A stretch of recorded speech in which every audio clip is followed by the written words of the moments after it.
இவர் என்னோட புருஷன் தான். எங்க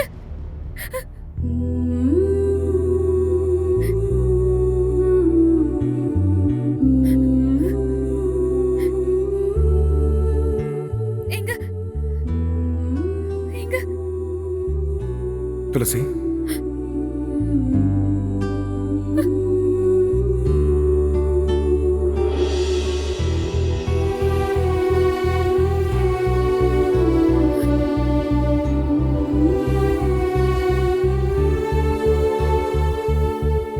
எங்க துளசி,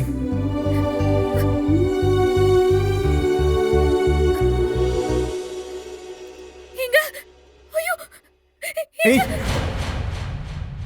நீ இப்போ சின்ன தம்பியோட மனைவி, அதை ஞாபகம் வச்சுக்கோ. என்னங்க இப்படி சொல்றீங்க? எப்படி சொல்றேன்? நான் சரியா தானே சொல்றேன்? நானே ஏற்கனவே நொந்து போயிருக்கேன். நீங்களும் வந்து என்ன வார்த்தையில கொல்லணுமா? இந்த தாலி என் கழுத்துல இருக்கிறதால அப்படி ஒரு வார்த்தைய சொல்வீங்களா? நான் என்ன விரும்பியா கட்டிக்கிட்டேன்? எனக்கே தெரியாதுங்க. என்னையும் அத்தையும் காப்பாத்த சின்ன தம்பி இப்படி பண்ணிட்டாரு. அந்த ஊர்ல எல்லாரும் முன்னாடியும் வச்சு சின்ன தம்பி தான் என் புருஷன்னு ஏன் வாயாலே நான் சொல்ற மாதிரி ஆயிடுச்சு. நான் அப்படி சொல்லிருக்க கூடாது. என்ன மன்னிச்சிருங்க. நான் இந்த தாலிய கழட்டிடுறேங்க. சின்ன தம்பி பாவம், அவருக்கு ஏதாவது ஆயிடுமோன்னு பயந்துதான் கழட்ட யோசிச்சு பயந்துட்டு இருக்கேன். நான் இப்பவே துளசி, எல்லாம் எனக்கு தெரியும்.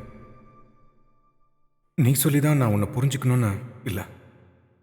அப்புறம் உன்னை சின்ன தம்பியோட ஒய்ஃப்னு சொன்னது நான் உன்னை காயப்படுத்துறதுக்காக சொல்லல. நான் மனசார சந்தோஷமா சொன்னதுதான். இது சந்தோஷப்படுற விஷயமாங்க? ஆமா துளசி, சந்தோஷப்பட வேண்டிய விஷயம்தான். இதை விட வேற என்ன சந்தோஷம் எனக்கு இருக்க முடியும் சொல்லு? நான் போனதுக்கு பின்னால நீ இப்படி இருக்கணுமா?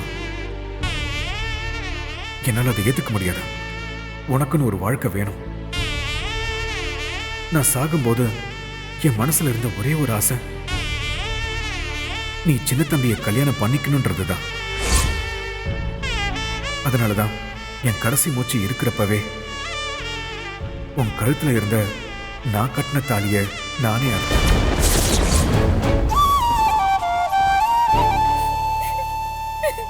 ஐயோ,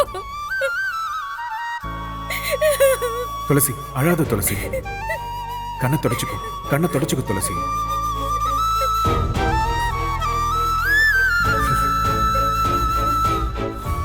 இத பாரு துளசி, நான் சொல்றது கொஞ்சம் கவனமா கேளு.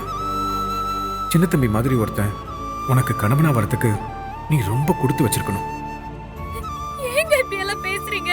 அவன் உன்னையும் எங்க அம்மாவையும் நல்லா பார்த்துக்குவான் துளசி. அது மட்டும் இல்ல, அவன் தேடிக்கிட்டு இருக்கிற அம்மு நீதான்.